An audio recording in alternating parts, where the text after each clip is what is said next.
Ayun yung mga ingredients, itlog, yung nilagaan ng bangus, yung hinimay na bangus at carrots at red pepper at green, pwede kayo kahit anong magkaibang kulay, onion at garlic, tas paminta tuloy. Ito, pasas. Pwede rin kayo maglagay ng cheese, ginayat, or kamatis. Pero hindi ko nalalagyan ng ganun. Tapos, oyster sauce. Yan. Yan yung mga kailangan. Bawang. Sabay agad natin yung carrots at ano. Kasi pangit pag nangitin yung ano. Ayan, yung red pepper. At onion.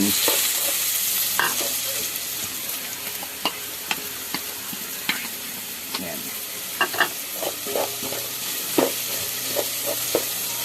Inaan nyo lang para hindi masunog. Pangit naman kung masunog, hindi nalalasa. Ayan lang natin lumambot ng konti.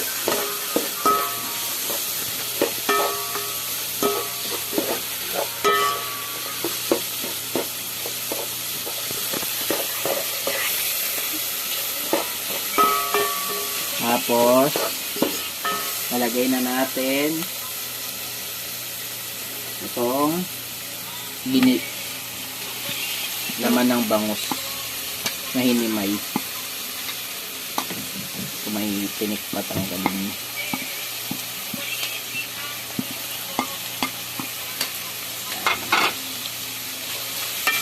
Pagkatapos, haluin lang natin.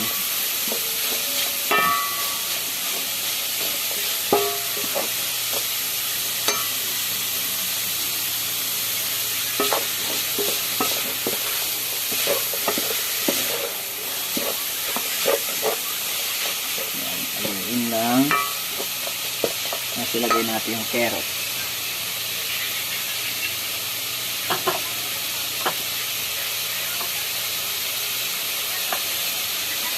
Na ginayat.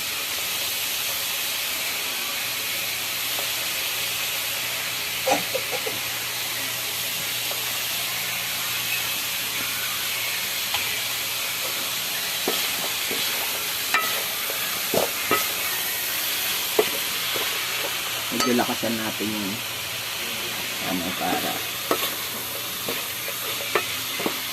yan.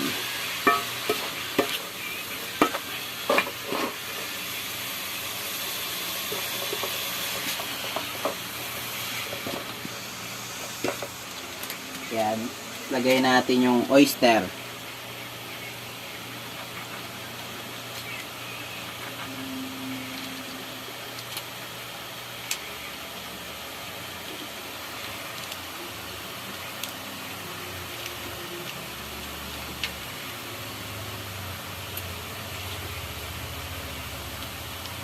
Isa pa.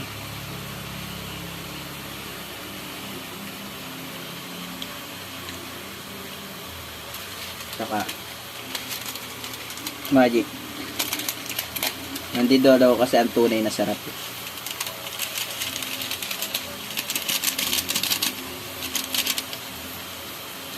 Sabay haluin natin.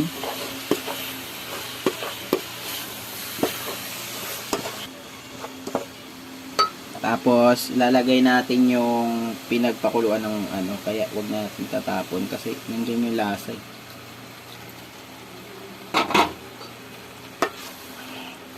Haluin lang natin.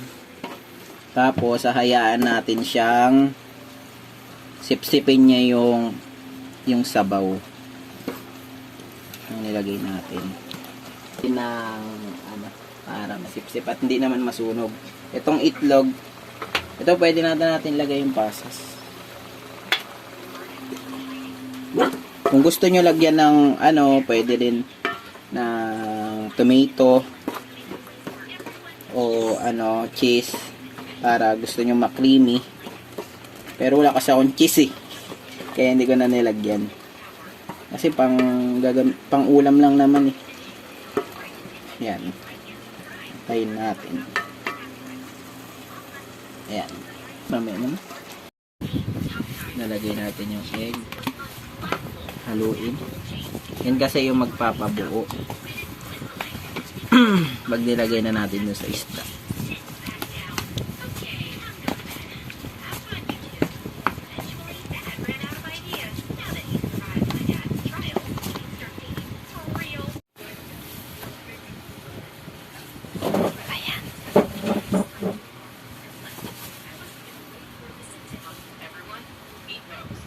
Ha?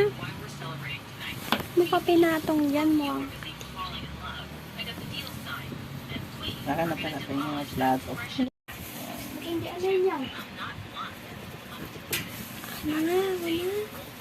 Ikaw dun sa isa. Okay na yan. Ayan na. Tapos lalagay sa foil. Dati palakasin ko kung yan.